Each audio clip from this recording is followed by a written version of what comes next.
আসসালামু আলাইকুম, welcome to my channel pathway information. যেখান থেকে আমার এই ভিডিওটি দেখছেন সবাইকে জানাই আমার আন্তরিক অভিনন্দন ও শুভেচ্ছা। যারা ছুটির দিনে ঢাকাতে ঘুরে বেড়াতে চান তাদের জন্য আজকে আমি দুটো দর্শনীয় স্থানের কথা উল্লেখ করব এবং সেই দুটি স্থানের ভিডিও শেয়ার করব। একটি হচ্ছে আহসান মঞ্জিল, অন্যটি হচ্ছে লালবাগের কেল্লা। আজকে দুটি স্থাপনার শুধুমাত্র বাইরের দিক থেকে ভিডিওগুলো আমি আপনাদেরকে করে দেখাবো। পরবর্তী কোনো ভিডিওতে আমি ভেতরের অংশ ভিডিও করে আপনাদেরকে দেখাবো বা আপনাদের সাথে শেয়ার করব। প্রথমে আমি আপনাদেরকে আহসান মঞ্জিল সম্বন্ধে বলবো। আহসান মঞ্জিলটি ঢাকার বুড়িগঙ্গা নদীর তীরে কুমারতলী নামক স্থানে অবস্থিত। 1858 সালে এর নির্মাণ কাজ শুরু হয়েছিল এবং 1872 সালে এর নির্মাণ কাজ শেষ হয়। এটি ঢাকার নবাব পরিবারের বসবাসের জন্য তৈরি করা হয়েছিল। বর্তমানে এই আহসান মঞ্জিলটি বাংলাদেশ ন্যাশনাল মিউজিয়ামের আন্ডারে নিয়ন্ত্রিত।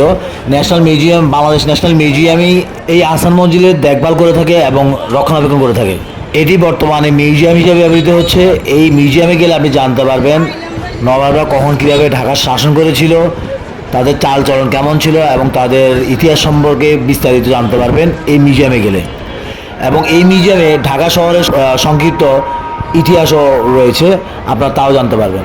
এই স্থাপনাটি পুরান ঢাকার কালচারাল এবং হিস্টোরিক্যাল হেরিটেজ সাইট হিসাবে বাংলাদেশ সরকার কর্তৃক ঘোষিত। খুবই একটি সুন্দর স্থাপনা এটি। এর তিন পাশে রয়েছে স্থানীয় মানুষের আবাসিক এলাকা এবং দক্ষিণ পাশে রয়েছে সিঁড়ির পাশে বুড়িগঙ্গা নদী। আপনি এর সিঁড়িতে বসে বুড়িগঙ্গা নদীর সৌন্দর্যটা চমৎকারভাবে উপভোগ করতে পারবেন।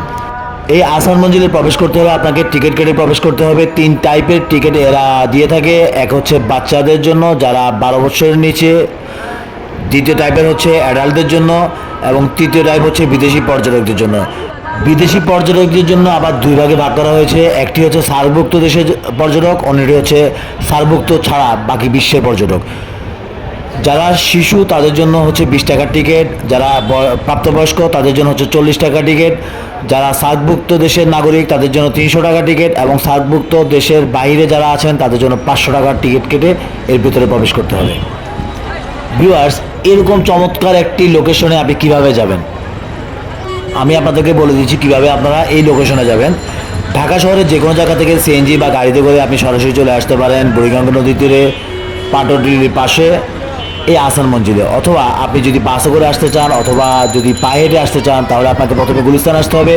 গুলিস্তান এসে সদরঘাটের রোড ধরে গিয়ে সদরঘাটের পার হয়ে হাতের ডান দিকে গেলেই পড়বে হচ্ছে আহসান মঞ্জিল। যে কাউকে বললে দেখিয়ে দিবে।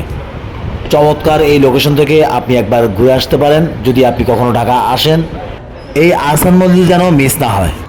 এই আহসান মঞ্জিল দেখা শেষ হয়ে গেলে আপনারা যে কোনো রিক্সা, সিএনজি অথবা যে কোনো গাড়িতে করে চলে যেতে পারেন লালবাগের কেল্লায়।